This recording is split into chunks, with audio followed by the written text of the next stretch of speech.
BJP రాష్ట్ర అధ్యక్షులు బండి సంజయ్ పిలుపు మేరకు జగిత్యాల పట్టణంలోని ఇందిరా భవన్ ముందు శాంతియుతంగా హనుమాన్ చాలీసా పారాయణం నిర్వహించడం జరిగింది।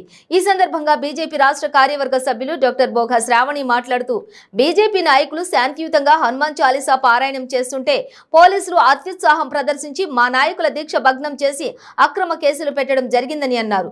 ప్రజలు అర్థం చేసుకోవాలని హిందూ సంస్కృతి సాంప్రదాయాలను యావత్ ప్రపంచానికి చాటి చెప్పే సంస్థ బజరంగ్ దళ్ అని అలాంటి సంస్థను నిషేధించడం అంటే హిందువులను నిషేధించడమేనని అన్నారు।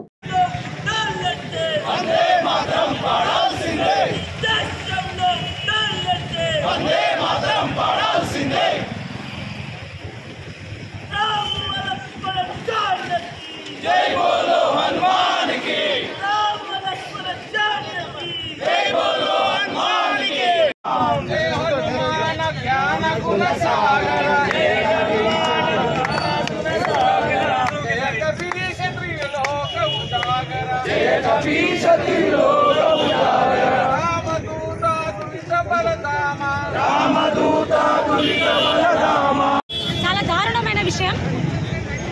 మనుషులను ఉగ్రవాదులుగా మారుస్తూ ఉగ్రవాదానికి బలి చేసేటటువంటి ఒక పిఎఫ్ఐ సంస్థతో పాటు దాంతో కలిపి మన సంస్కృతి సాంప్రదాయాలను, మన హిందూ ధర్మాన్ని, మన ప్రాచీన సంస్కృతిని తట్టలేపుతూ చైతన్యపరుస్తున్నటువంటి మన బజరంగ్ దళ్ సంస్థని విభాగాన్ని కూడా బ్యాన్ చేస్తామని వాళ్ళు ప్రకటించడం జరిగింది।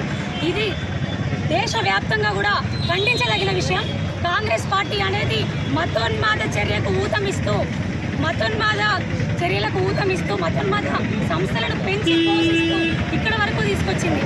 ఈ రోజున రాష్ట్రమంతా కూడా భారతీయ జనతా పార్టీ రాష్ట్ర శాఖ పిలుపు మేరకు హనుమాన్ చాలీసా పారాయణాన్ని కాంగ్రెస్ జిల్లా కార్యాలయాల ముందు అందరము చేద్దామని శాంతియుతంగా కదిలితే ఒక్క పార్టీకి అధికార ప్రతినిధులకి అధికార పార్టీకి కొమ్ము కాసేటటువంటి ఆ పోలీసు సోదరులు ఇప్పటికీ మీరు వాళ్ళ కోసం ఎందుకు ఒక్కసారి ఆలోచించాలి।